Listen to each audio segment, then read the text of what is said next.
Bismillahirrahmanirrahim. Assalamualaikum warahmatullahi wabarakatuh. Alhamdulillahirrahmanirrahim. Kita diizinkan kembali bertemu di Rumsum kali ini. Adapun materi yang akan kami sampaikan dari kelompok 1 hari ini yaitu mengenai metode ekstraksi menggunakan perkolasi.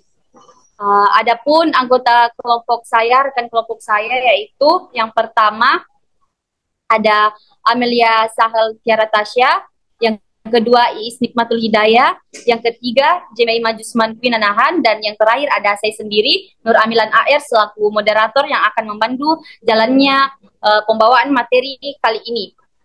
Untuk mengefisienkan waktu, kita melangkah ke mengenai pokok pembahasan. Yang pertama itu mengenai definisi perkolasi, bagian-bagian alat perkolasi, fungsi dari masing-masing alatnya, prinsip kerja dari perkolasi, jenis-jenis perkolasi dan kelebihan maupun kekurangan dari perkolasi. Untuk pemateri pertama, saya persilahkan kepada Saudari Amelia Sahel untuk membawakan materinya. Kepada Saudari, saya persilahkan. Baik, terima kasih. Langsung saja, yaitu di sini ada definisi perkolasi. Perkolasi adalah cara ekstraksi yang dilakukan dengan mengalirkan pelarut baru melalui serbuk simplisia yang telah dibasahi dan pada umumnya dilakukan pada suhu kamar. Alat yang digunakan itu disebut dengan perkolator, sedangkan larutan zat aktif yang keluar dari perkolator disebut dengan perkolat. Ekstraksi dingin tanpa pemanasan suhunya yaitu 15 sampai 25 derajat Celcius. Next. Nah, di sini ada gambar alat perkolasi. Pada bagian A yaitu disebut dengan perkolator, B botol cairan penyari, C keran, D tutup karet, E gabus bertore, F saringan, G botol perkolat. Pada gambar di sebelahnya yaitu perkolator dan ada jenis-jenisnya yaitu perkolasi biasa dan perkolasi kontinu. Next.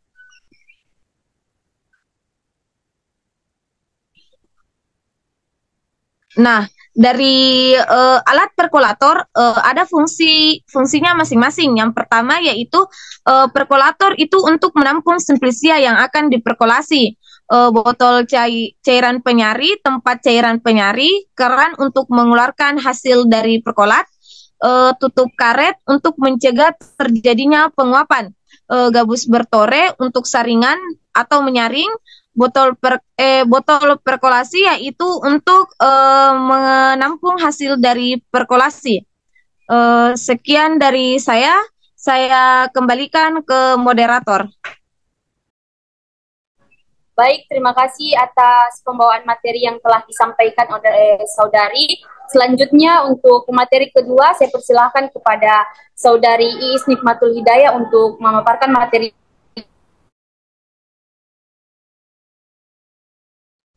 Baik, terima kasih atas kesempatan yang telah diberikan. Adapun selanjutnya itu jenis-jenis perkolator. Jadi jenis-jenis perkolator itu ada 3. Yang pertama ada perkolator bentuk tabung, yang kedua perkolator bentuk paru, yang ketiga perkolator bentuk corong. Nah, perkolator berbentuk digunakan untuk pembuatan ekstrak cair. Kemudian perkolator berbentuk paru pada gambar B itu biasanya digunakan untuk pembuatan ekstrak atau tinktur dengan kadar tinggi. Kemudian perkolator berbentuk corong pada gambar C itu biasanya digunakan untuk pembuatan ekstrak atau tinktur dengan kadar rendah. Nah, ukuran perkolator yang digunakan harus dipilih sesuai dengan jumlah bahan yang disari. Jumlah bahan yang disari tidak lebih dari 2/3 tinggi perkolator. Perkolator dibuat dari gelas, baja tahan karat, atau bahan lain yang tidak saling mempengaruhi dengan obat atau cairan penyari. Next.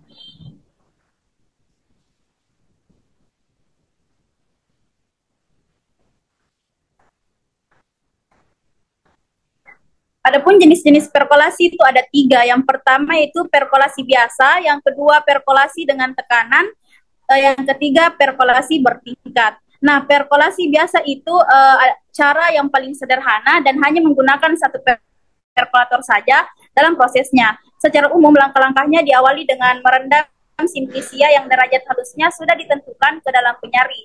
Setelahnya barulah dimasukkan ke dalam perkolator. ekstrak cair terus disari hingga sempurna. Proses perkolasi ini biasanya dipakai untuk mengambil sari dari zat tertentu yang khasiatnya keras.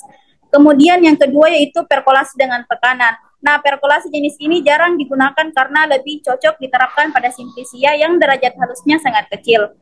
Biasanya simplisia jenis ini tidak bisa dideteksi dengan perkolasi jenis biasa. Ciri khas yang membedakan perkolasi tekanan dengan yang lain adalah adanya alat penghisap tambahan dalam proses kerjanya. Alat penghisap tersebut dikenal dengan nama diakolator. Melalui alat ini, perkolat yang dihisap bisa turun. Yang ketiga yaitu perkolasi bertingkat. Sesuai dengan namanya, perkolasi ini menggunakan sis bertingkat. Artinya, ada beberapa perkolator yang digunakan untuk mempermudah prosesnya.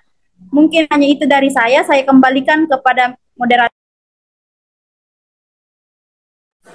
Baik, terima kasih saya ucapkan kepada pemateri yang kedua.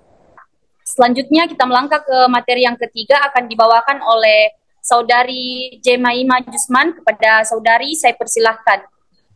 Baik, terima kasih atas kesempatan yang diberikan. Di sini saya akan menjelaskan prinsip kerja dari perkolasi.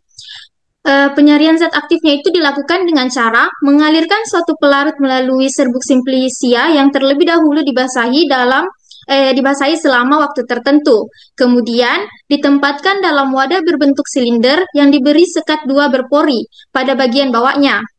Pelarut yang dialirkan itu secara vertikal dari atas ke bawah melalui serbuk simplisia, dan pelarut akan melarutkan zat aktif dalam sel-sel simplisia yang dilaluinya sampai mencapai keadaan jenuh. Gerakannya ke bawah disebabkan oleh gaya beratnya sendiri dan berat cairan di atasnya, dikurangi gaya kapiler yang cenderung menahan gerakan ke bawah.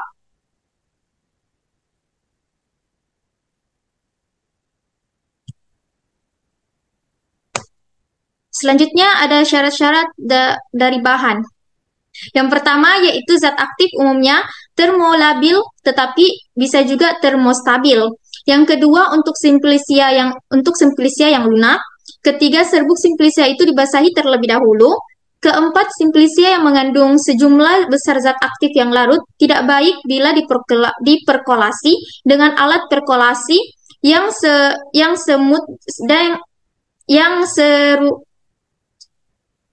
semit disebab perkolator akan segera menjadi pekat dan berhenti mengalir, contohnya serbuk kina.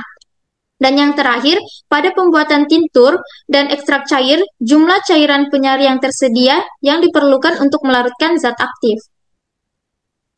Selanjutnya ada langkah-langkah, hal-hal yang harus mendapat perhatian pada perkolasi. Yang pertama yaitu derajat halusnya, yang kedua pelembapan, ketiga jenis perkolator yang dipergunakan dan mempersiapkannya, keempat pengaturan penetapan cairan keluar dalam jangka waktu yang ditetapkan, dan yang kelima yaitu simplisia dan jenis pelarutnya. Sekian dari saya kembalikan ke moderator. Terima kasih. Terima kasih atas materi yang telah disampaikan. Selanjutnya akan dilanjutkan oleh saya sendiri. Adapun materinya itu mengenai simplisia dan jenis pelarut apa yang akan digunakan pada perkolasi. Jenis pelarut yang digunakan itu harus yang selektif, artinya harus yang sesuai dengan simplisia yang digunakan. Terus yang kedua mempunyai titik didih yang rendah dan seragam. Yang ketiga tidak larut dalam air. Selanjutnya harus bersifat inert dan tidak mudah terbakar.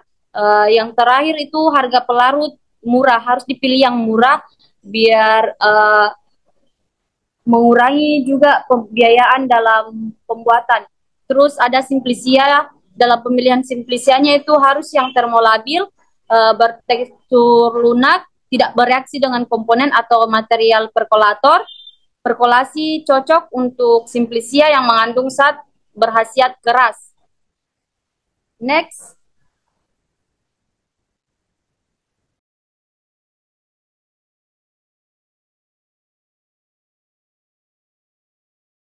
Nah, di sini ada cara pengerjaan.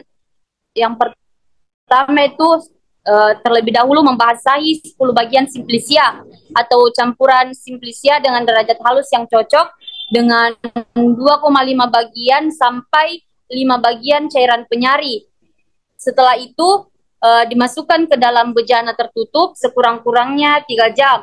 Kemudian dipindahkan sedikit demi sedikit ke dalam perkolator sambil tiap kali ditekan secara hati-hati. Setelah itu dituangi dengan cairan penyari secukupnya sampai cairan penyari mulai menetes dari atas dan di atas simplisia masih terdapat selapis cairan penyari. Perkolator ditutup dan biarkan selama 24 jam.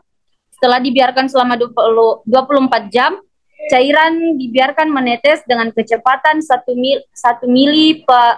mililiter per menit.